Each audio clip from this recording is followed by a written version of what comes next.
Bonjour, bienvenue en Guyane sur Ovongo. Aujourd'hui, je vais réaliser pour vous l'essai de la toute nouvelle Golf 8 hybride rechargeable. Le temps n'est pas terrible, néanmoins, cela ne va pas nous empêcher de faire cet essai. C'est parti!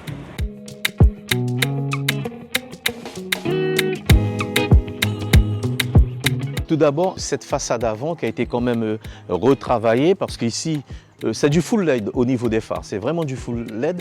Et ils ont ajouté ceci qui la nuit a tout son effet parce que cette petite barre qui court tout le long du capot avant, la nuit, ça s'allume. Et ils ont réussi l'exploit avec, je dirais, cette face en alvéole à introduire dedans tout ce qui est anti-brouillard. Et en même temps, très esthétique aussi, nous avons tous les radars, tous les capteurs.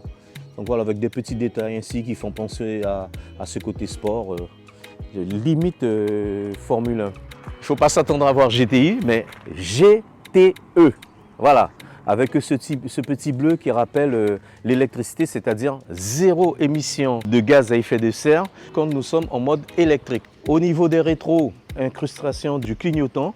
Et ici, ça se faisait avant par l'avant.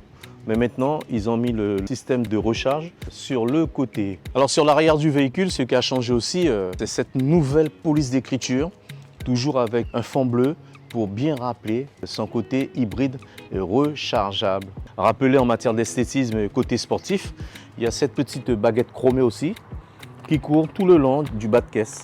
Les pots d'échappement qui sont particulièrement camouflés. Donc tout ça, ça reste très esthétique. De très belles jantes, c'est du 18 pouces pour rappeler le côté sportif avec ces freins en rouge.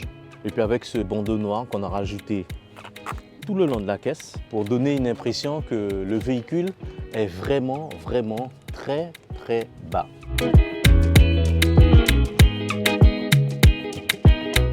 Le moteur, c'est un 4 cylindres de 150 chevaux composé en deux parties, bien sûr, cette partie thermique et l'autre côté la partie électrique.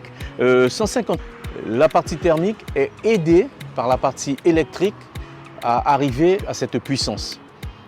Voilà ce qu'on peut dire sur ce moteur 4 cylindres, 150 chevaux déjà.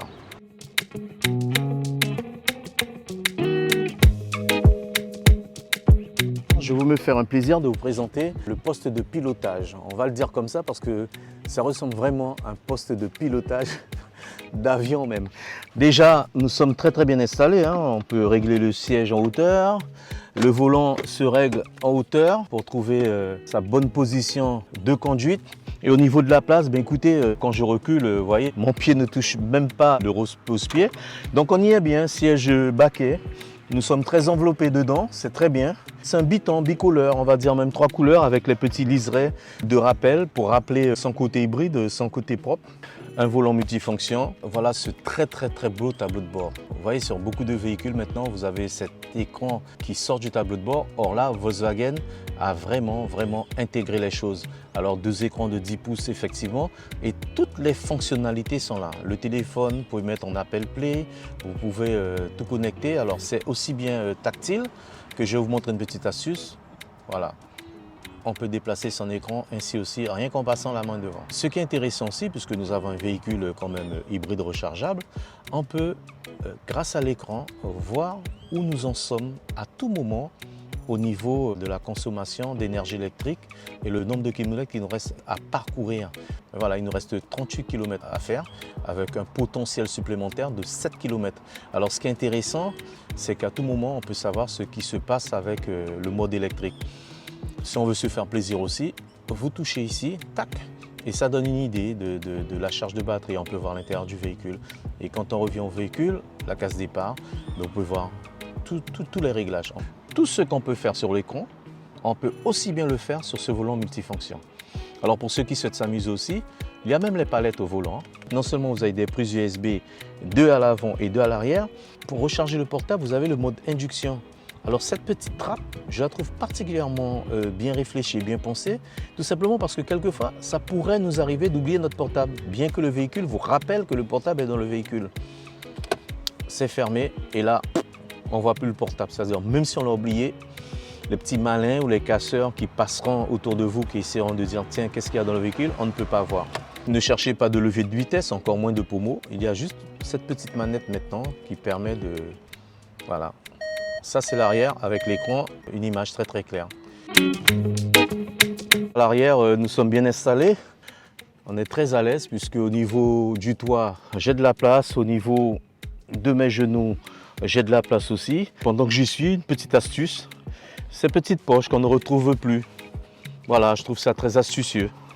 Et avec ces sièges magnifiques, ça fait penser au tissu écossais, surpiquage bleu.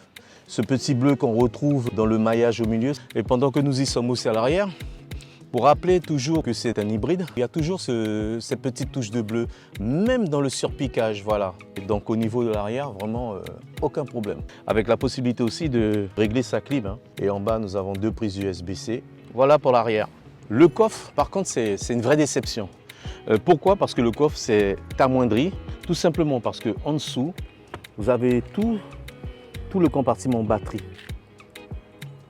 Alors c'est un coffre qui est devenu un peu riquiqué, on peut le dire. Donc pas grand chose à mettre.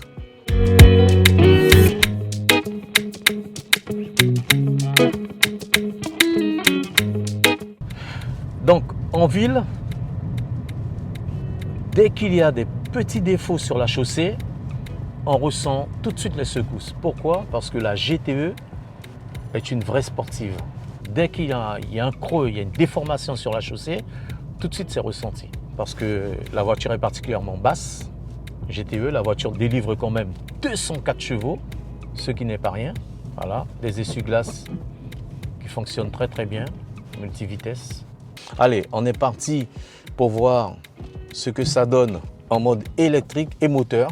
À savoir qu'une fois que la voiture est rechargée, elle se met systématiquement en mode électrique. Donc, en matière de consommation, ça vous évite pas mal de choses. Voilà, bonne voiture. On se sent en sécurité. Le volant très agréable. Volant sport. Ouais, direction franchement dure. Suspension ferme. Voilà. Honnêtement, ça tourne bien sans problème. Franchement, ça tourne très bien. La direction et la voiture même, à part les petits trous bien sûr, on se sent bien. Nous sommes dans du confort. On va faire un petit test d'accélération dans ce chemin privé pour voir comment le moteur thermique et le moteur électrique s'accouplent pour donner la puissance au véhicule. Voilà, c'est parti. Voilà, tout de suite ça monte, ça monte, ça monte, ça monte, ça n'arrête jamais de monter. C'est incroyable. Il n'y a pas d'à-coup, ça monte et ça monte et ça monte et ça monte encore. Incroyable. Quant au freinage, c'est quelque chose. Elle s'arrête net. La voiture s'arrête net, c'est incroyable. Alors en mode sport, ça doit dépoter encore plus. Allez, c'est parti pour l'essai.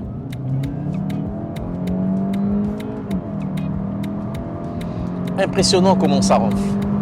Waouh! Waouh, waouh, waouh, waouh, waouh.